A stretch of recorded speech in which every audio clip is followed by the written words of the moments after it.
설정하게 된 배경은 다음 달에 있어요. 우리 주일학교 여름 성경교 또 수련회 또 주제 본문이기도 합니다. 우리 연성도님들 함께 말씀 들으시면서 우리 다음 세대 자녀들 위해 또 수련회와 성경학교를 위해 함께 기도해 주신 마음으로 들으면 좋겠습니다.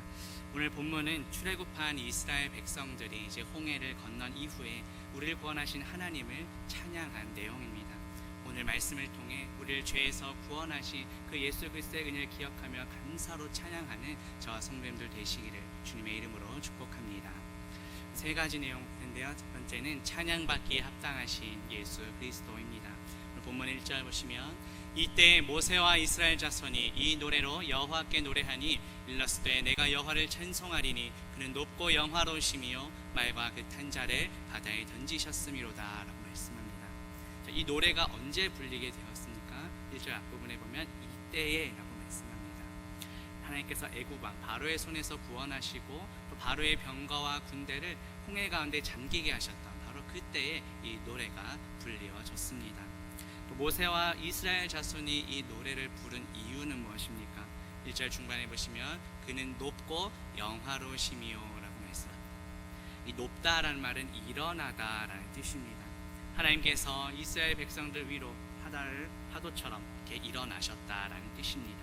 이것은 곧 하나님께서 승리하셨다는 뜻입니다. 이스라엘 백성들을 뒤쫓아오는 그 애굽의 군사들을 홍해의 높은 파도로 다 무력화시키신 주님의 승리를 보여줍니다. 이처럼 우리 하나님께서는 온 우주 만물을 창조하시고 다스리시는 분이십니다. 그러한 하나님의 영광스러운 승리를 지금 찬송하고 있는 것입니다. 모세와 이스라엘 백성들이 하나님을 찬송하는 두 번째 이유는 바로 하나님께서 이스라엘 백성들을 뒤쫓아오는 그 애굽의 군대를 홍해에 잠기게 하셨기 때문입니다. 1절 후반부에 보시면 말과 그 탄자를 바다에 던지셨음이로다 라고 말씀합니다. 모든 주권이 여호와 하나님께 있습니다. 애굽의 군대를 홍해에 잠기게 하신 분이 하나님이십니다. 말과 그 탄자를 바다에 던지신 분도 하나님이십니다. 우리가 하나님을 노래하고 찬양하는 이유가 무엇입니까? 단지 나의 만족과 유익을 위해서가 아닙니다. 그냥 음악적으로 평안을 얻고 위로를 얻기 위함도 아닙니다. 하나님께서 우리를 구원하셨기 때문입니다. 노래한다는 것은 그 받는 대상을 칭송한다, 높이다, 칭찬하다라는 뜻입니다. 여호와의 영광과 존귀를 찬양하는 것입니다. 모세는 하나님의 놀라운 구원의 역사를 체험했습니다. 하나님을 찬양하지 않고서는 견딜 수 없는 그 마음을 지금 노래에 담아 표현하고 있습니다. 따라서 우리는 모두 예수 그리스도의 은혜로 구원받은 자들입니다. 따라서 우리는 받은 은혜에 감사하며 하나님을 찬양해야 합니다. 우리의 어떠한 자격이나 조건과는 상관없이 전적인 하나님의 은혜로 우리는 구원받았습니다. 값없이 받은 은혜에 감사하며 주님을 찬양하는 저와 성도님들 되시기를 주님의 이름으로 축복합니다. 2절 보시면 여호와는 나의 힘이요 노래시며 나의 구원이시로다. 그는 나의 하나님이시니 내가 그를 찬송할 것이요 내 아버지의 하나님이시니 내가 그를 높이리로다 라고 말씀합니다. 이 한글 성경이 잘 나타나 있지 않지만 원문에 보면 이 히브리시의 그 운율이 나타나 있습니다. 히브리에서는 강조하고 싶은 단어를 맨 마지막에 배치합니다. 한글은 이제 여호와가 맨 앞에 있는데 맨 마지막에 원문에 보면 여호와가 등장합니다. 그래서 원문의 의도에 맞게 다시 살펴보면 나의 힘과 노래이신 여호와가 됩니다. 두 번째 소절은 여호와는 나의 구원으로 되어 있습니다. 마지막에 나오는 구원을 강조합니다. 자, 이것은 무엇을 의미할까요? 구약의 여호와는 신약에서 주로 번역합니다. 따라서 우리 주 예수 그리스도는 나의 구원자라는 신앙의 고백입니다. 예수라는 이름의 뜻이 자기의 백성을 그들의 죄에서 구원할 자라는 뜻입니다. 마태복음 1장 21절에 보면 아들 낳으니 이름을 예수라 하라. 이는 그가 자기 백성을 그들의 죄에서 구원할 자이심이라 하니라 하고 말씀합니다. 자, 모든 성경은 예수 그리스도를 가리킵니다.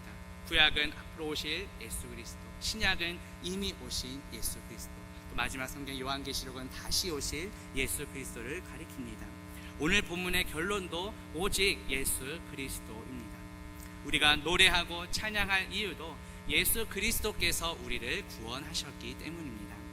2절 말씀 다시 보면 중반에 내가 그를 찬송할 것이요, 세 번째 소절에서 강조된 단어가 바로 찬송하라입니다. 이것은 돋보이게 하다, 축하하다라는 뜻입니다.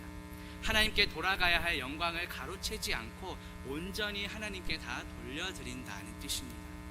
혹시 우리는 하나님께 영광 돌리기보다 내가 중간에서 그 영광을 가로채거나 내가 더 영광 받기를 원하진 않았는지 돌아봅시다. 하나님께 온전히 영광을 돌려야 하는데 온전히 드리지 못하고 내 마음의 일부만 또 드리진 않았는지 돌아봅시다. 우리를 구원하신 예수 그리스도께 우리의 온 마음을 다해 찬양하는, 또 주님께 영광 돌리는 저와 성도님들 되시기를 주님의 이름으로 축복합니다. 2절의 마지막 소절은 높이리로다를 강조합니다. 우리의 구원자이신 예수 그리스도를 찬송하고 높이는 것이 오늘 말씀의 결론입니다. 주님의 은혜로 구원받았지만 주님 다시 오시는 날 그 영원한 천국에 들어가기까지는 이 땅에 여러 고난이 있습니다. 이 고난과 역경 속에서 우리가 위로받을 수 있는 것은 모두 주님의 은혜입니다. 주님께서 우리의 힘과 노래이시기 때문입니다. 하나님께서는 어떠한 상황에서도 하나님의 백성이 우리를 결코 버리시지 않습니다. 우리가 고난 당할 때 위로해 주십니다. 로마서 8장 26절에 보면 이와 같이 성령도 우리의 연약함을 도우시나니 우리는 마땅히 기도할 바를 알지 못하나 오직 성령이 말할 수 없는 탄식으로 우리를 위하여 친히 간구하시느니라고 말씀합니다. 우리가 어려운 시험 당할 때 이길 힘을 주십니다. 우리를 위하여 친히 간구해 주십니다. 그렇게 오늘 말씀은 단지 과거에 그냥 모세가 부르던 노래구나 이렇게 끝나는 것이 아니라 오늘날 우리가 이어서 불러가야 할 노래입니다. 시편 146편 2절에 보면 나의 생전에 여호와를 찬양하며 나의 평생에 내 하나님을 찬송하리로다 라고 말씀합니다. 찬양은 우리의 삶에서 계속되어야 합니다. 왜냐하면 찬양은 우리가 창조된 목적이기도 합니다.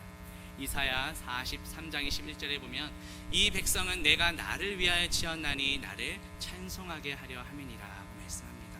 이제도 청년들도 있는데 우리가 앞으로 어떤 직장을 하게 되든지 어떤 분야에서 일을 하게 되든지 무슨 일을 하는지가 중요한 것이 아니라 그 일을 통하여 하나님께 영광 돌리며 찬송하는 삶을 사는 것, 이것이 우리가 지음받은 목적입니다. 우리가 창조된 목적대로 우리는 주님 다시 오시는 그날까지 이 땅에서도 날마다 찬양해야 합니다.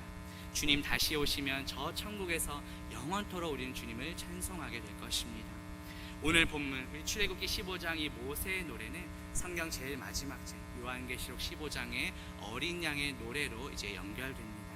요한계시록 15장 3절에 보면 하나님의 종 모세의 노래 어린 양의 노래를 불러 이르되 주 하나님 곧 전능하신 이시여 하시는 일이 크고 놀라우시도다 만국의 왕이시여 주의 길이 의롭고 참되시도다 라고 말씀합니다.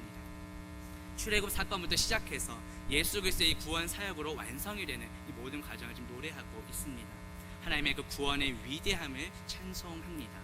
이 어린 양의 노래는 예수 그리스도를 믿는 성도들이 그 마지막 때 종말에서 받는 환난에서 궁극적으로 승리할 것임을 보여줍니다. 주님 다시 오는 그날까지 이 땅에서도 주님을 찬송하며 또 주님 다시 오실 때 저 천국에서도 영원토록 찬송할 것을 소망하는 저와 성도님들 되시기를 주님의 이름으로 축복합니다. 보면 2절 반부 보시면 내 아버지의 하나님이시니 내가 그를 높이리로다 라고 말씀합니다. 모세는 오늘 노래에서 하나님의 이름을 2번 반복합니다. 먼저는 나의 하나님이었고 두 번째는 내 아버지의 하나님입니다. 먼저 나의 하나님은 자신과 이스라엘 백성들 구원한 그 구원의 하나님을 찬송합니다. 내 아버지의 하나님 찬송한 것은 과거에 모세의 조상인 아브라함, 이삭, 야곱에게 주셨던 그 언약의 하나님과 자신이 언약의 관계로 이루어져 있음을 찬송한 것입니다. 모세가 이렇게 하나님과 자신의 언약적인 관계를 드러내는 이유가 무엇일까요? 홍해를 이스라엘 백성들이 건넌 것이 우연히 일어난 사건이 아니라 하나님께서 이미 과거의 조상들과 맺으셨던 그 언약을 신실하게 지키셨음을 보여주는 것입니다. 하나님께서 조상 아브라함과 맺으셨던 언약이 무엇입니까? 창세기 17장 4절과 7절에 보면 보라 내 언약이 너와 함께 있으니 너는 여러 민족의 아버지가 될지라 내가 내 언약을 나와 너 및 내 대대 후손 사이에 세워서 영원한 언약을 삼고 너와 내 후손의 하나님이 되리라 하고 말씀합니다. 하나님께서는 아브라함에게 너 번성하게 될 것이다, 너희 후손이 광대하게 될 것이다 이미 약속하셨습니다. 만약 이스라엘 백성들이 출애굽에 실패하고 홍해를 건너지 못했다면 이 하나님의 약속이 이루어지지 못하게 되었겠죠. 하지만 하나님께서는 아주 오래전에 맺으신 이 언약도 기억하시고 신실하게 지키시는 분이십니다. 그래서 이스라엘 백성들을 애굽에서 인도하시고 홍해도 건너게 하셨습니다. 모세는 이처럼 언약을 끝까지 지키시는 신실하신 하나님을 찬양합니다. 이처럼 하나님은 어제나 오늘이나 동일하시며 우리에게 한결같은 은혜를 베풀어 주십니다. 하나님은 이렇게 신실하게 약속을 지키시고 한결같으신데 하나님을 향한 우리의 모습은 어떠한지요? 혹시 하나님을 향한 첫 사랑을 잃어버리지는 않았는지 돌아봅시다. 요한계시록 2장 4절과 5절에 보면 그러나 너를 책망할 것이 있나니 너의 처음 사랑을 버렸느니라. 그러므로 어디서 떨어졌는지를 생각하고 회개하여 처음 행위를 가지라. 만일 그리하지 아니하고 회개하지 아니하면 내가 내게 가서 내 촛대를 그 자리에서 옮기리라 하고 말씀합니다. 하나님을 향한 그 처음 마음, 그 열정, 그 사랑을 회복하고 하나님께서 베푸신 은혜를 기억하며 찬양하는 저와 성도님들 되시기를 주님의 이름으로 축복합니다. 본문 3절 보시면 여호와는 용사시니 여호와는 그의 이름이시로다 라고 말씀합니다. 여기서 용사는 여러 군인들의 한 사람이 아니라 이 전쟁을 주관하는 전쟁의 주관자이심을 나타냅니다. 모든 전쟁은 여호와 하나님께 속한 것입니다. 사무엘상 17장 47절에 보면 또 여호와의 구원하심이 칼과 창에 있지 아니함을 이 무리에게 알게 하리라. 전쟁은 여호와께 속한 것인지 그가 너희를 우리 손에 넘기시리라 하고 말씀합니다. 거인 골리앗과 싸우러 나가는 소년 다윗의 고백입니다. 우리가 살아가는 이 세상에도 실제 일어나는 전쟁도 있겠지만 우리가 영적인 싸움도 있습니다. 그럴 때 우리가 의지해야 할 분은 오직 전쟁의 주관자이신 예수 그리스도이십니다. 에베소서 6장 12절 13절에 보면 우리의 씨름은 혈과 육을 상대하는 것이 아니요 통치자들과 권세들과 이 어둠의 세상 주관자들과 하늘에 있는 악의 영들을 상대함이라. 그러므로 하나님의 전신갑주를 취하라. 이는 악한 날에 너희가 능히 대적하고 모든 일을 행한 후에 서기 위함이라. 사도 바울은 우리가 영적 전투에서 승리하기 위해 하나님의 전신갑주를 취하라고 권면합니다. 우리가 입어야 하나님의 전신갑주가 무엇입니까? 에베소서 6장 14절에서 17절에 보면 그런즉 서서 진리로 너희 허리띠를 띠고 의의 호심경을 붙이고 평안의 복음이 준비한 것으로 신을 신고 모든 것 위에 믿음의 방패를 가지고 이로써 능히 약한 자의 모든 불화살을 소멸하고 구원의 투구와 성령의 검 곧 하나님의 말씀을 가지라고 말합니다. 진리 되신 예수 그리스도, 하나님의 의가 되신 예수 그리스도, 참 평안이신 예수 그리스도, 우리 믿음이 되시며 구원이신 예수 그리스도. 다시 말해 하나님의 전신갑주는 우리가 예수 그리스도로 옷 입는 것입니다. 그런데 이 중에 유일한 공격용 무기가 있죠. 바로 성령의 검, 즉 하나님의 말씀입니다. 말씀이 육신이 되어 우리 가운데 오신 분이 바로 예수 그리스도이십니다. 예수 그리스도는 이미 사망 권세 이기시고 부활 승리하셨습니다. 예수 그리스도의 말씀으로 무장하여서 영적인 전쟁에서 승리하고 이미 부활 승리하신 주님을 찬양하는 저와 성도님들 되시기를 주님의 이름으로 축복합니다. 3절 후반부에 보시면 여호와는 그의 이름이시로다 라고 말합니다. 성경에서의 이름은 단순히 그냥 부르는 호칭만이 아니라 그 존재 자체를 가리킵니다. 하나님께서 자신이 택한 사람들에게 새로운 그 인생의 전환기를 맞이할 때마다 이름을 바꿔주셨습니다. 우리가 잘 아는 아브람을 아브라함으로, 사레를 사라로, 야곱을 이스라엘로 바꿔주셨습니다. 여호와라는 이름은 스스로 있는 자라는 뜻입니다. 출애굽기 3장 14절에 보면 하나님이 모세에게 이르시되 나는 스스로 있는 자이니라. 스스로 있는 자가 나를 너희에게 보내셨다 하라고 말씀합니다. 시작과 끝이 없으신 언제나 존재하시는 자존자라는 뜻입니다. 하나님께서는 다른 것에 의해 지음받은 그런 피조물들과는 달리 영원 전부터 영원까지 스스로 존재하시는 분이십니다. 자신이 한 약속을 반드시 성취하신다는 의미도 있습니다. 그 언약을 바꾸지 않으시고 잊지 않으시고 반드시 지키시는 분이십니다. 모세는 홍해를 가르시고 이스라엘 백성을 구원하신 이 하나님이야말로 여호와라는 이름을 받기에 합당하신 분이다, 이렇게 찬양하는 것입니다. 구약의 여호와, 앞서 말씀드린 것처럼 신약에서 주로 번역됩니다. 따라서 우리 주 예수 그리스도는 구약의 여호와 하나님이십니다. 우리 주 예수 그리스도는 영원토록 스스로 계시는 분이십니다. 우리 주 예수 그리스도는 한 번 하신 언약을 잊지 않으시고 끝까지 지키시는 신실한 하나님이십니다. 그 하나님, 그 예수 그리스도를 찬양받게 합당하신 주님을 날마다 찬양하는 저와 성도님들 되시기를 주님의 이름으로 축복합니다. 두 두 번째 살펴볼 내용은 홍해를 건너게 하신 예수 그리스도입니다. 그러면 4절 말씀 보시면 그가 바로의 병거와 그의 군대를 바다에 던지시니 최고의 지휘관들이 홍해에 잠겼고 라고 말씀합니다. 이 던졌다라는 말이 화살을 쏘거나 창을 던질 때처럼 어떤 목표를 향해 힘있게 던졌다는 뜻입니다. 근데 이 던진 주체가 누구이십니까? 앞서 우리가 봤던 찬양받기 합당하신 그 예수 그리스도께서 던지셨습니다. 이스라엘 백성들이 홍해를 건너고 또 뒤따라오던 애굽의 군사들이 홍해에 잠기게 된 것은 결코 우연히 일어난 사건이 아닙니다. 우리 주 예수 그리스도께서 그 배후에서 역사하신 것입니다. 우리는 이 세상에서 일어나는 일들을 단지 그냥 우연히 지나쳐서는 안 됩니다. 우리 주 예수 그리스도께서는 모든 역사를 주관하시는 분이십니다. 그 예수 그리스도께서는 우리의 삶도 우리의 인생도 주관해 가십니다. 모든 역사의 주관자 되시는 예수 그리스도께 나의 삶의 주권도 내어 맡길 수 있는 저와 성도님들 되시기를 주님의 이름으로 축복합니다. 5절 보시면 깊은 물이 그들을 덮으니 그들이 돌처럼 깊음 속에 가라앉았도다 라고 말씀합니다. 성경을 하나님의 말씀을 온전히 받아들이지 않고 비평적으로 해석하는 학자들이 있습니다. 그들은 홍해가 그냥 사람들이 건널 수 있는 그런 얕은 습지였다고 잘못 주장합니다. 하지만 성경을 자세히 들여다보시면 성경은 분명히 홍해가 깊은 바다였다고 묘사합니다. 인간적인 눈으로 보면 이스라엘 백성들 뒤쫓아오는 그 애굽의 군사들은 너무나 강력하고 위대한 군사들입니다. 온갖 무기와 갑옷으로 무장해 있습니다. 그런데 성경은 그들을 어떻게 묘사합니까? 돌처럼 깊음 속에 가라앉았다고 말합니다. 하나님의 권능 앞에서 아무런 힘도 쓰지 못하고 무력하게 그냥 홍해에 잠겼다라고 말하고 있습니다.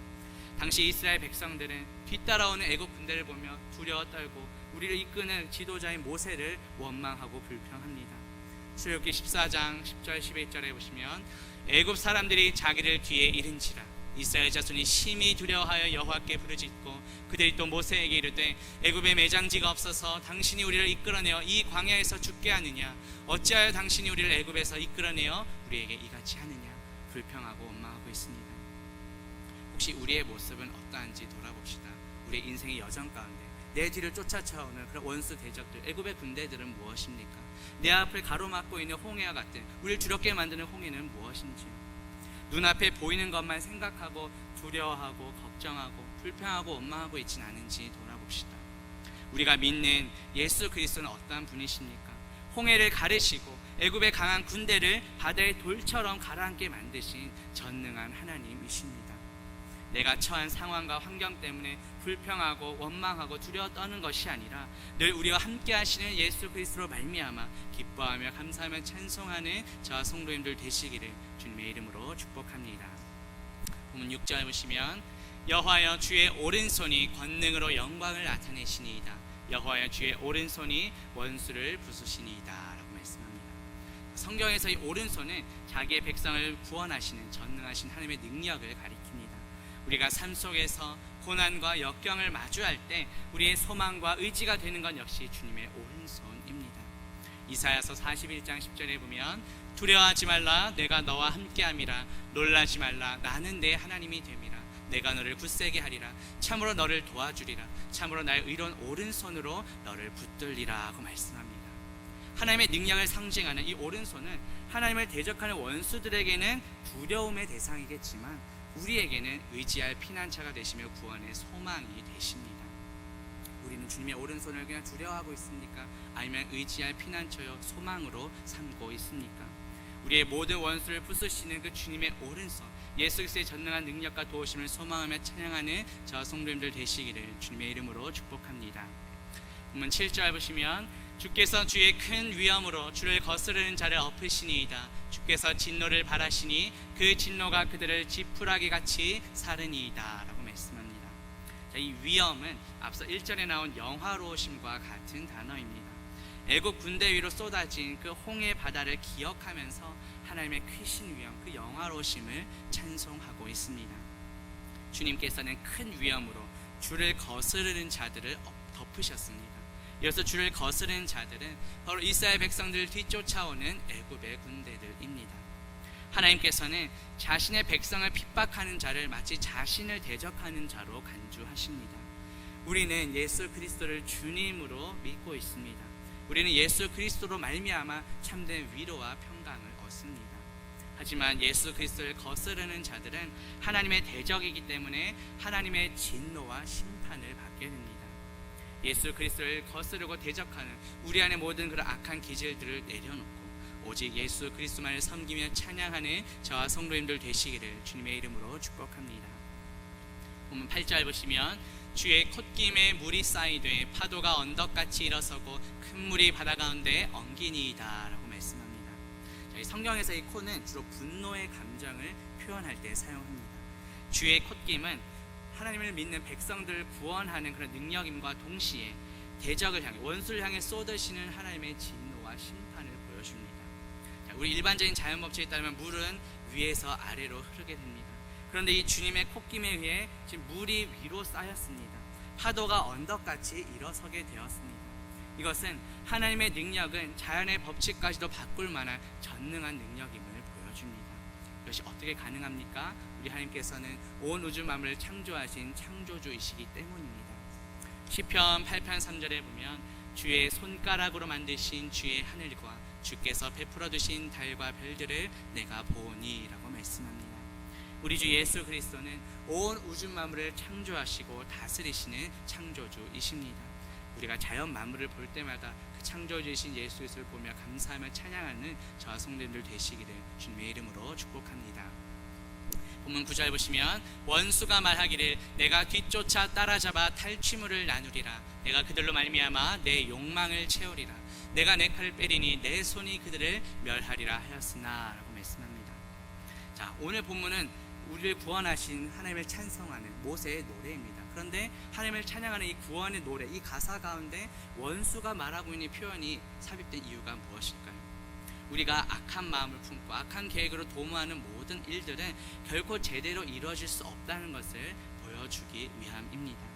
인간의 그런 무능력함과 하나님의 전능하심, 위대하심을 서로 대조해서 지금 보여주고 있습니다. 자신들의 탐욕을 채우기 위해 이스라엘 백성을 뒤쫓아오는 애국 군대의 모습을 보여줍니다. 이처럼 하나님을 대적하는 원수들의 마음은 온갖 사리사욕과 욕망을 채우기 급급한 모습을 보여줄 수 있습니다. 반면에 예수 그리스도를 믿는 우리의 모습은 어떠합니까? 물론 우리가 이 세상을 살아가다 보면 살아가기 위해 여러 물질도 필요할 것이고 건강이나 또 명예나 권력까지 있으면 더욱 좋을 것입니다. 그러나 이 모든 것들이 있다 할지라도 예수 그리스도가 없으면 아무런 소용이 없습니다. 요한일서 5장 12절에 보면 아들이 있는 자에게는 생명이 있고 하나님의 아들이 없는 자에게는 생명이 없느니라고 말씀합니다. 나의 탐욕을 채우기 위해 급급한 것이 아니라 영원한 생명 되시는 예수 그리스도만을 사모하며 찬양하는 저와 성도님들 되시기를 주님의 이름으로 축복합니다. 본문 10절 보시면 주께서 바람을 일으키심에 바다가 그들을 덮으니 그들이 거센 물에 납같이 잠겼나이다 라고 말씀합니다. 여기에 나오는 바람은 앞서 8절에 나오는 이 주의 콧김과 같은 의미입니다. 앞서 8절에서 물이 쌓이도록 한 것이 주의 콧김이었다면 지금 그 쌓인 물로 다시 애국군을 덮으신 것이 주님께서 일으키신 바람입니다. 다시 말해 물을 쌓으신 분도 주님이시고 그 물을 다시 덮으신 분도 주님이십니다. 동일한 바람이었지만 이스라엘 백성의 입장에서는 안전하게 홍해를 건너게 하시는 그 보호해 주는 바람이었다면 애국 군대에게는 물로 뒤덮어버린 심판의 바람이었습니다. 이처럼 하나님의 역사는 하나님의 자녀인 우리에게는 구원을 가져다 주지만 우리의 원수와 대적에게는 멸망을 주고 심판을 가져다 줍니다. 우리 주 예수 그리스도께서는 이미 사망 권세 이기시고 부활 승리하셨습니다. 우리를 죄와 사망에서 건지시고 우리를 주님의 자녀로 삼아 주셨습니다. 이것은 우리의 어떤 자격이나 공로가 아닌 전적인 하나님의 은혜입니다. 값없이 베풀어 주신 그 구원의 은혜에 감사하며 주님 찬양하는 저와 성도님들 되시기를 주님의 이름으로 축복합니다. 본문 11절 보시면 여호와여 신중에 주와 같은 자가 누구니이까 주와 같이 거룩함으로 영광스러우며 찬송할 만한 위엄이 있으며 기이한 일을 행하는 자가 누구니이까 라고 말씀합니다. 자, 모세가 지금 몰라서 물은 질문이 아닙니다. 주님과 비교할 만한 존재가 아무도 없음을 강조하고 있습니다. 오직 여호와 하나님 외에는 참 신이 없습니다. 구원은 오직 여호와 하나님께만 있습니다. 시편 3편 8절에 보면 구원은 여호와께 있사오니 주의 복을 주의 백성에게 내리소서라고 말씀합니다. 종교 다원론을 주장하는 사람들은 다른 종교에도 구원이 있다 이렇게 잘못된 주장을 합니다. 그러나 오직 구원은 여호와 하나님께만 있습니다. 다른 길은 없습니다. 사도행전 4장 12절에 보면 다른 이로서는 구원을 받을 수 없나니 천하 사람 중에 구원을 받을 만한 다른 이름을 우리에게 주신 일이 없음이라 하였더라고 말씀합니다. 우리가 구원 받을 수 있는 유일한 길은 오직 예수 그리스도이십니다. 예수 그리스도 외에 구원 받을 길은 없습니다. 하나님께서는 우리를 죄에서 구원하시기 위해 독생자 예수 그리스도를 이 땅에 보내주셨습니다. 우리는 본래 하나님과 원수인 자들이었습니다. 그런데 예수 그리스도께서 십자가에서 죽으심으로 하나님과 원수였던 우리가 하나님과 다시 화목하게 되었습니다. 관계가 끊어졌었는데 그 관계가 회복되었습니다. 로마서 5장 10절에 보면 곧 우리가 원수 되었을 때에 그의 아들의 죽으심으로 말미암아 하나님과 화목하게 되었은즉 화목하게 된 자로서는 더 그의 살아나심으로 말미암아 구원을 받을 것이니라 하고 말씀합니다. 우리를 죄에서 구원하시고 하나님과 화목하게 하신 그 예수 그리스도의 은혜에 감사하며 찬송하는 저와 성도님들 되시기를 주님의 이름으로 축복합니다. 12절 보시면 주께서 오른손을 드신즉 땅이 그들을 삼켰나이다 라고 말씀합니다. 앞서 출애굽기 14장 21절에서는 그 손을 내민 사람이 그 주체가 모세라고 되어 있습니다. 그런데 오늘 본문에서는 누가 손을 들었다고 말합니까? 주께서 오른손을 드셨다고 말씀합니다. 이것은 모세가 하나님의 명령에 따라 순종했을 때 하나님께서 역사하셨다는 것을 보여줍니다.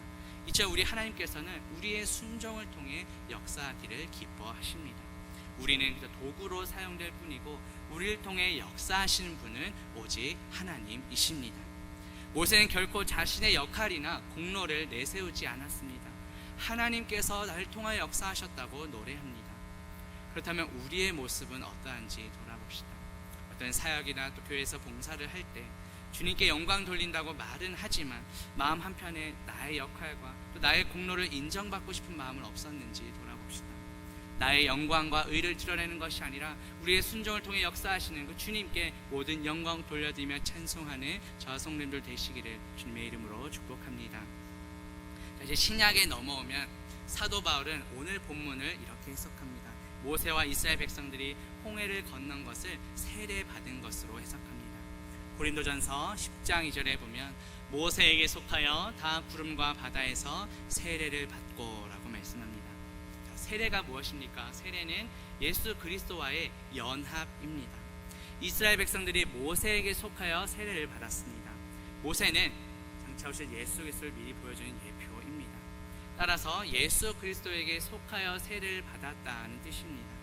이스라엘 백성들이 모세와 연합하여 출애굽하고 홍해를 건넌 것은 이제 영적 이스라엘 백성인 우리가 예수 그리스도와 연합하여 구원받고 세례받게 된 것을 표현하는 것입니다.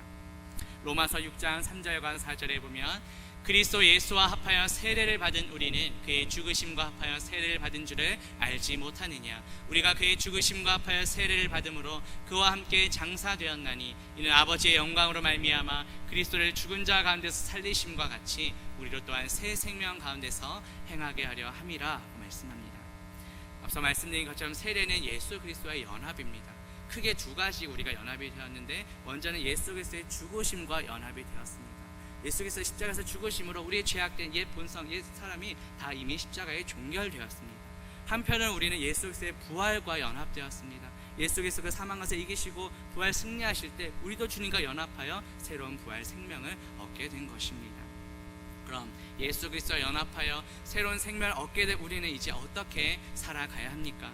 갈라디아서 3장 27절에 보면 누구든지 그리스도와 합하기 위하여 세례를 받은 자는 그리스도로 옷 입었느니라 말씀합니다. 로마서 13장 14절에 보면 오직 주 예수 그리스도로 옷 입고 정욕을 위하여 육신의 일을 도모하지 말라고 말씀합니다.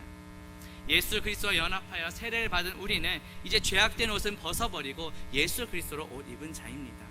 육신의 정욕대로 살아가는 것이 아니라 내 안에 계신 예수 그리스도의 성품대로 살아가는 것입니다. 날마다 예수 그리스도의 연합을 더욱더 사모하며 또 예수 그리스도의 성품으로 살아가는 저와 성도님들 되시기를 주님의 이름으로 축복합니다. 마지막 셋째로 살펴볼 내용은 영원히 다스리시는 예수 그리스도입니다. 13절 보시면 주의 인자하심으로 주께서 구속하신 백성을 인도하시되 주의 힘으로 그들을 주의 거룩한 처소에 들어가게 하시나이다 라고 말씀합니다. 하나님은 우리의 인도자이십니다. 우리보다 앞서 우리의 길을 인도해 가십니다. 실제로 이스라엘 백성들이 약속의 땅 가나안으로 향해 갈 때 하나님께서는 그들 백성이 앞서 인도하셨습니다. 출애굽기 13장 21절 22절에 보면 여호와께서 그들 앞에서 가시며 낮에는 구름 기둥으로 그들의 길을 인도하시고 밤에는 불 기둥을 그들에게 비추사 낮이나 밤이나 진행하게 하시니 낮에는 구름 기둥 밤에는 불 기둥이 백성 앞에서 떠나지 아니하니라 하고 말씀합니다. 본문 13절 다시 보면 주의 인자하심으로 주께서 구속하신 백성을 인도하시되 주의 힘으로 그들을 주의 거룩한 처소에 들어가게 하셨다 고 말씀합니다. 하나님께서는 우리를 인자하심으로 인도해 가십니다. 인자하다는 것이 단어가 언약의 근간, 앞서도 말씀드린 것처럼 그 약속을 의지해서 우리에게 베풀어 주시는 하나님의 사랑과 은혜를 가리킵니다. 하나님께서는 우리보다 앞서 가시면서 우리를 인도해 주십니다. 우리가 살아가는 이 세상이 비록 음침한 골짜기와 같을지라도 우리보다 앞서 인도하시는 하나님이 계시기에 우리는 두려워할 필요가 없습니다. 시편 23편 4절에 보면 내가 사망의 음침한 골짜기로 다닐지라도 해를 두려워하지 않을 것은 주께서 나와 함께 하심이라 주의 지팡이와 막대기가 나를 안위하시나이다 라고 말씀합니다. 예수 그리스도는 우리의 선한 목자 되십니다. 우리는 선한 목자 되시는 예수 그리스도를 따라가는 어린 양입니다. 본문 13절 후반부에 보시면 주의 힘으로 그들을 주의 거룩한 처소에 들어가게 하시나이다 라고 말씀합니다. 마치 목자가 어린 양떼를 사랑과 보호의 손길로 인도해 가는 것처럼 예수 그리스도께서는 백성인 우리를 거룩한 처소로 인도해 가십니다. 출애굽 당시 이스라엘 백성들에게 이 거룩한 처소는 바로 약속의 땅 가나안이었습니다. 오늘날 우리에게는 주님께서 예비하신 영원한 저 천국입니다. 예수 그리스도께서는 우리가 거할 처소를 이미 예비해 두셨습니다. 그리고 우리를 그곳으로 데리고 가시기 위해 장차 다시 오실 것입니다. 요한복음 14장 2절 3절 보시면 내 아버지 집에 거할 곳이 많도다. 그렇지 않으면 너희에게 일렀으리라. 내가 너희를 위하여 거처를 예비하러 가노니 가서 너희를 위하여 거처를 예비하면 내가 다시 와서 너희를 내게로 영접하여 나 있는 곳에 너희도 있게 하리라 고 말씀합니다. 예수 그리스도께서는 이스라엘 백성들을 출애굽시키시고 홍해를 건너가게 하신 것처럼 이제 우리를 영원한 하나님 나라로 인도해 가십니다. 우리의 선한 목자 되시며 우리 인도자 되시는 그 주님만을 바라보며 따라가는 저와 성도님들 되시기를 주님의 이름으로 축복합니다. 14절 보시면 여러 나라가 듣고 떨며 블레셋 주민이 두려움에 잡히며 라고 말씀합니다. 하나님께서 홍해를 가르시고 이스라엘 백성들을 구원하셨다는 이 소식을 여러 나라가 들었습니다. 그 중에 블레셋 주민들이 두려움에 잡힙니다. 오늘날 가나안 땅을 가리키는 이 팔레스타인이 바로 이 블레셋이라는 명칭에서 유래된 것입니다. 블레셋은 끊임없이 이스라엘 민족들을 괴롭혀온 민족입니다. 그런데 이 블레셋 민족이 어떻게 되었습니까? 애굽에게 행하신 그 하나님의 심판, 그 하나님의 놀라운 구원의 역사를 보고 두려움에 사로잡힙니다. 믿지 않는 자들은 이처럼 하나님의 위대하신 능력 앞에 두려워 떨게 됩니다. 그러나 믿는 백성인 우리는 어떻습니까? 하나님의 그 놀라우신 은혜 앞에 하나님을 경외하며 나아가게 됩니다. 경외라는 것은 단순히 벌벌 떠는 그런 공포심이 아니라 공경하는 마음으로 두려워하는 것입니다. 하나님께서는 우리를 값없이 은혜를 베풀어 주셨는데 그 은혜에 우리가 감사하는 마음으로 우리는 하나님을 경외하는 마음으로 나아가되 두려움이 아니라 오히려 기쁨과 감사함으로 찬송하며 나아갈 수 있습니다. 왜냐하면 하나님께서 행하신 일들은 우리를 대적하는 자들에게는 심판이요 두려움이지만 우리에게는 구원의 역사이기 때문입니다. 우리를 구원하신 그 하나님을 경외하며 기쁨과 감사로 찬양하는 저와 성도님들 되시기를 주님의 이름으로 축복합니다. 15절 보시면 에돔 두령들이 놀라고 모압 영웅이 떨림에 잡히며 가나안 주민이 다 낙담하나이다 라고 말씀합니다. 자, 이 에돔은 야곱의 쌍둥이 형인 에서의 후손들입니다. 성경은 에서와 야곱이 어머니의 뱃속에서부터 다투었다고 기록합니다. 또 그들의 후손들 역시 계속해서 다투는 역사가 기록되어 있습니다. 창세기 25장 22절에 보면 그 아들들이 그의 태 속에서 서로 싸우는지라. 민수기 20장 14절에서는 에돔 왕이 이같이 이스라엘이 그의 영토로 지나감을 용납하지 아니하므로 이스라엘이 그들에게서 돌이켰다고 말씀합니다. 이스라엘 백성들이 출애굽해서 나왔을 때 에돔 땅을 가로지르는 그 지름길을 가고 싶었지만 에돔 왕이 용납하지 않아서 빙 둘러서 먼 길로 가게 되었습니다. 모압은 어떤 민족입니까? 아브라함의 조카인 롯의 큰딸과 그 근친 상간에 의해 태어난 아들이 바로 모압이고 그 후손이 바로 모압 족속입니다. 사사기 11장 17절에 보면 이스라엘이 사자들 에돔 왕에게 보내어 이르기를 청하건대 나를 내 땅 가운데로 지나게 하라 하였으나 에돔 왕이 이를 듣지 아니하였고 모압 왕에게도 보냈으나 그도 허락하지 아니하므로 이스라엘이 가데스에 머물렀더니 라고 말씀합니다. 출애굽한 이스라엘 백성들이 모압 땅을 지나가게 해달라고 요청했지만 모압 왕은 그 요청을 거절했습니다. 하나님께서는 이스라엘에게 이렇게 비협조적인 태도를 보인 모압을 이스라엘 총회에 들어오지 못하게 만듭니다. 신명기 23장 3절에 보면 암몬 사람과 모압 사람은 여호와의 총회에 들어오지 못하리니 그들에게 속한 자는 10대뿐 아니라 영원히 여호와의 총회에 들어오지 못하리라고 말씀합니다. 이렇게 출애굽 당시에 이스라엘 백성들에게 비협조적인 태도를 보였던 이 에돔과 모압이 다 놀라서 떨게 됩니다. 자신들이 협조해주지 않았던 이스라엘 백성들이 하나님의 은혜로 구원받았다는 소식을 듣자 이렇게 반응하게 된 것입니다. 16절에 보면 놀람과 두려움이 그들에게 임하매 주의 팔이 크므로 그들이 돌같이 침묵하여 싸우니 여호와여 주의 백성이 통과하기까지 곧 주께서 사신 백성이 통과하기까지였나이다 라고 말씀합니다. 그래서 주의 팔은 하나님의 권능과 구원을 의미합니다. 하나님께서는 천지 만물을 창조하실 때도 이스라엘을 애굽에서 구해내실 때도 하나님의 팔로 권능을 나타내셨습니다. 예레미야 32장 17절에 보면 주께서 큰 능력과 펴신 팔로 천지를 지으셨사오니 또 시편 77편 15절에서는 내가 애굽 사람의 무거운 짐 밑에서 너희를 빼내며 그들의 노역에서 너희를 건지며 편 팔과 여러 큰 심판들로서 너희를 속량하여 라고 말씀합니다. 이처럼 하나님께서는 펼치신 팔로 권능과 구원을 베풀어 주셨습니다. 우리 역시 그 하나님의 영원하신 팔 아래에 있습니다. 그렇게 어떠한 난관 가운데서도 우리는 안전할 수 있습니다. 영적 이스라엘의 우리는 영원한 하나님 나라에 들어가는 그날까지 하나님의 보호의 손길 가운데 있습니다. 오늘 성결의 찬양처럼 우리 항해의 끝이 이제 예수 그리스도인데 우리가 잠시 요동할지라도 하나님의 끝까지 우리 안전하게 붙들어 주십니다. 신명기 33장 27절에 보면 영원하신 하나님이 내 처소가 되시니 그의 영원하신 팔이 내 아래에 있도다. 이사야 33장 2절 주는 아침마다 우리의 팔이 되시며 환난 때 우리의 구원이 되소서라고 말씀합니다. 영원한 하나님 나라에 들어가는 그날까지 우리의 주의 팔 아래 예수 그리스도의 도우심 아래 날마다 거하는 저와 성도님들 되시기를 주님의 이름으로 축복합니다.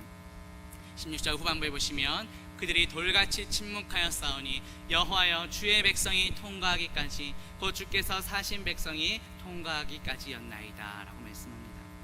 하나님의 역사하심을 들은 이방 민족들이 돌같이 침묵했다고 말씀합니다. 하나님의 도우심으로 이제 이스라엘 백성들이 강한 자가 되었기 때문에 이방 민족들은 감히 이스라엘을 대항할 수 없게 되었다는 뜻입니다. 앞서 5절 말씀에서도 애굽 군대는 돌처럼 깊음 속에 가라앉았다고 말씀했습니다. 마찬가지로 지금 이방 민족들이 돌같이 침묵합니다. 언제까지 침묵하게 됩니까? 주께서 사신 백성이 통과하기까지입니다. 이스라엘 백성들이 출애굽하기 직전에 애굽에 10가지 재앙이 내려졌습니다. 마지막 10번째 재앙이 장자의 죽음인데 문설주의 어린 양의 피를 받은 집은 구원받게 되었습니다. 그 어린 양의 피는 곧 예수 그리스도의 피를 의미합니다.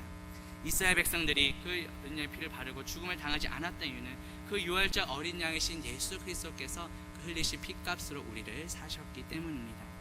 고린도전서 6장 19절 20절에 보면 너희 몸은 너희가 하나님께로부터 받은 바 너희 가운데 계신 성령의 전인 줄을 알지 못하느냐. 너희는 너희 자신의 것이 아니라 값으로 산 것이 되었으니 그런즉 너희 몸으로 하나님께 영광을 돌리라 하고 말씀합니다. 우리는 값없이 구원의 은혜를 받았습니다. 그런데 우리 대신 그 값을 다 치르신 분이 계십니다. 바로 예수 그리스도이십니다. 예수 그리스도께서 십자가에 쓸리신 그 피값으로 우리를 사셨습니다. 따라서 우리의 몸은 이제 우리의 것이 아니라 우리의 피값 주고 사신 예수 그리스도의 소유입니다. 우리의 몸을 내 신의 정욕대로 내 멋대로 사용하는 것이 아니라 우리의 주인 대신 우리의 피값 주고 사신 그 예수 그리스도의 뜻대로 순종하며 살아가는 저와 성도님들 되시기를 주님의 이름으로 축복합니다. 17절 보시면 주께서 백성을 인도하사 그들을 주의 기업의 산에 심으시리이다. 여호와여 이는 주의 처소를 삼으시려고 예비하신 것이라. 주여 이것이 주의 손으로 세우신 성소로소이다 라고 말씀합니다. 자, 하나님께서는 이스라엘 백성들을 이제 애굽에서 이끌어내셨습니다. 그리고 아주 최고로 좋은 극상품 포도나무로 심어 주셨습니다. 그런데 이렇게 하나님의 돌보심과 은혜에도 불구하고 이스라엘은 악한 포도나무의 가지가 되어버립니다. 그리고 결국 뽑히게 됩니다. 이사야 5장 2절에 보면 땅을 파서 돌을 제하고 극상품 포도나무를 심었도다. 그 중에 망대를 세웠고 또 그 안에 술틀을 팠도다. 좋은 포도 맺기를 바랐더니 들포도를 맺었도다 라고 말씀합니다. 또 예레미야 2장 21절 내가 너를 순전한 참 종자 곧 귀한 포도나무로 심었거늘 내게 대하여 이방 포도나무의 악한 가지가 되면 어찌 됨이냐. 그리고 어떻게 됩니까? 예레미야 45장 4절 나는 내가 세운 것을 헐기도 하며 내가 심은 것을 뽑기도 하나니. 자, 좋은 포도나무로 심겨진 이스라엘이 악한 가지가 되고 결국 뽑히게 된 이유가 무엇입니까? 예수 그리스도의 말씀에 불순종했기 때문입니다. 그 결과 이스라엘 백성들은 바벨론의 포로로 끌려가게 됩니다. 그런데 이스라엘의 역사는 그렇게 포로지에서 끝나지 않았습니다. 우리 주 예수 그리스도를 통해 다시 은혜가 시작됩니다. 신약시대에 와서 하나님께서는 예수 그리스도라는 참 포도나무를 새로 심으셨습니다. 그리고 우리를 참 포도나무이신 예수 그리스도께 접붙여 주셨습니다. 요한복음 15장 5절에 보면 예수님이 말씀하십니다. 나는 포도나무여 너희는 가지라. 그가 내 안에 내가 그 안에 거하면 사람이 열매를 많이 맺나니 나를 떠나서는 너희가 아무것도 할 수 없음이라 하고 말씀하셨습니다. 우리가 참 포도나무이신 예수님 안에 거할 때 진정으로 참 많은 열매를 맺을 수 있습니다. 예수 그리스도를 떠나면 우리는 아무런 열매를 맺게 될 수 없습니다. 결국 찍혀 던져 버려지게 됩니다. 마태복음 3장 10절 이미 도끼가 나무 뿌리에 놓였으니 좋은 열매를 맺지 아니하는 나무마다 찍혀 불에 던져지리라 하고 말씀합니다. 날마다 참 포도나무이신 예수 그리스도 안에 거하며 많은 열매를 맺는 저와 성도님들 되시기를 주님의 이름으로 축복합니다. 하나님께서 이스라엘 백성들을 이제 주의 기업의 산에 심으셨다고 했는데 이곳이 어디일까요? 후반부에 보면 이는 주의 처소를 삼으시려고 예비하신 것이라. 주여 이것이 주의 손으로 세우신 성소라고 말씀합니다. 자, 1차적으로는 출애굽한 이스라엘 백성들이 들어가게 될 약속의 땅 가나안을 의미합니다. 가나안 땅 대부분이 산악지대로 되어 있었기 때문에 주의 기업의 산이라고 표현한 것입니다. 하나님과 이스라엘 백성들 사이에서 너무 중요한 일들이 이 산에서 많이 이루어졌습니다. 특별히 시온산은 하나님께서 자신의 이름을 두시고자 택하신 예배의 처소로 선택하신 곳이기도 합니다. 신명기 12장 5절, 11절, 14절에서 계속 반복되는 구절이 바로 택하신 곳입니다. 주님께서 그것을 예배의 처소로 선택해 주셨습니다. 자, 이렇게 모세의 노래 속에서 가나안 땅을 비유하는 것이 이제 주의 기업의 사안으로 표현이 되었는데 이곳은 하나님과의 만남이 이루어지는 곳, 하나님과의 예배가 이루어지는 장소로 선택받은 곳입니다. 자, 그렇다면 오늘날 우리는 어디에서 어떻게 예배를 해야 할까요? 요한복음 4장에 보면 예수님과 사마리아 여인의 대화가 나옵니다. 여인이 이렇게 질문하죠. 우리 조상들은 이 산에서 예배했는데 당신들의 말은 예배할 곳이 예루살렘에 있다라고 질문합니다. 그러자 예수님이 어떻게 대답하십니까? 예수께서 이르시되 여자여 내 말을 믿으라. 이 산에서도 말고 예루살렘에서도 말고 너희가 아버지께 예배할 때가 이르리라. 하나님은 영이시니 예배하는 자가 영과 진리로 예배할지니라 하고 말씀하십니다. 이제 우리가 어떤 특정한 산에 올라간다거나 특정한 어떤 성전에 간다거나 이것이 아니라 영과 진리로 예배하는 것이 중요함을 말씀하신 것입니다. 예수 그리스도의 영이신 성령님이 우리 안에 거하십니다. 참 성전이신 예수님께서 우리 안에 계시기에 이제는 우리가 성전이 된 것입니다. 그렇게 이제는 성전된 우리의 몸을 하나님이 기뻐하시는 거룩한 산 제물로 드려야 합니다. 로마서 12장 1절에 보면 그러면 형제들아 내가 하나님의 모든 자비하심으로 너희를 권하노니 너희 몸을 하나님이 기뻐하시는 거룩한 산 제물로 드리라. 이는 너희가 드릴 영적 예배니라 하고 말씀합니다. 예수님께서 십자가에서 흘리신 피값으로 우리를 사셨기 때문에 이젠 내가 주인이 아니라 예수님께서 우리의 주인이십니다. 우리의 몸을 그 주님이 기뻐하시는 거룩한 산 제물로 드리는 영적 합당한 예배를 하는 저와 성도님들 되시기를 주님의 이름으로 축복합니다.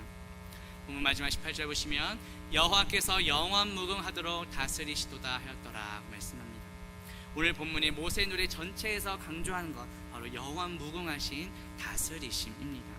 모세의 노래는 여호와께서 영원토록 이스라엘의 왕이 되시고 주님의 나라가 영원토록 승리할 것에 대해 찬송하는 노래입니다. 우리 하나님은 이 세상의 창조주이시며 모든 역사를 주관하고 다스리십니다. 예수 그리스도께서 이 땅에 오심으로 이미 하나님 나라가 시작되었습니다. 하나님 나라는 예수 그리스도께서 왕 되시며 통치하고 다스리시는 곳입니다. 하나님 나라, 즉 예수 그리스도의 통치는 이제 예수 그리스도께서 재림하신 이후에 궁극적으로 완성될 것입니다. 예수 그리스도를 믿는 성도들은 기쁨으로 그 하나님 나라에 영광스럽게 참여하게 되겠지만 예수 그리스도를 대적하는 자들은 그 나라 밖으로 추방될 것입니다. 마태복음 8장 11절 12절에 보면 동서로부터 많은 사람이 이르러 아브라함과 이삭과 야곱과 함께 천국에 앉으려니와 그 나라의 본 자손들은 바깥 어두운 데 쫓겨나 거기서 울며 이를 갈게 되리라 하고 말씀합니다. 우리 예수님은 단순히 유대 민족 그 혈통만을 위해 오신 것이 아니라 이방 민족, 물론 우리 모두를 구원하기 위해 오셨습니다. 따라서 우리가 구원받는 것은 또 유대인이라는 혈통 때문이 아니라 예수 그리스도를 믿는 믿음으로 구원받는 것입니다. 따라서 유대인의 혈통을 가졌다 하더라도 예수 그리스도를 믿지 않으면 구원받을 수 없고 지옥으로 갈 수밖에 없습니다. 우리는 구원받을 만한 자격이 전혀 없는 죄인들입니다. 이미 죄와 허물로 죽었던 자들입니다. 그런데 전적인 하나님의 은혜로 구원받았습니다. 마지막 성경 구절 같이 한번 읽어봅니다. 너희는 그 은혜에 의하여 믿음으로 말미암아 구원을 받았으니 이것은 너희에게서 난 것이 아니요 하나님의 선물이라. 행위에서 난 것이 아니니 이는 누구든지 자랑하지 못하게 함이라. 아멘. 우리는 값없이 구원을 선물로 받았지만 우리 대신 모든 값을 치르신 분이 계십니다. 예수 그리스도께서 십자가에 설린 그 핏값으로 우리 대신 모든 죄값을 다 치르셨습니다. 우리는 이것을 그냥 믿음으로 구원의 은혜를 누리면 되는 것입니다. 값없이 받은 구원의 은혜에 감사하며 날마다 주님을 찬양하는 저와 성도님들 되시기를 주님의 이름으로 축복합니다. 말씀을 매질합니다. 예수 그리스도는 우리의 찬양받기 합당하신 분이십니다. 홍해를 건넜다는 것은 세례, 즉 예수 그리스도의 죽으심과 부활과 연합한 것입니다. 그 주님이 우리를 사셨기에 이제는 우리가 다른 것이 아닌 주님의 영원한 통치와 다스림을 받으며 살아가야 합니다. 찬양받기 합당하신 그 예수 그리스도와 날마다 연합하며 주님의 다스림 가운데 살아가는 저와 성도님들 되시기를 주님의 이름으로 축복합니다.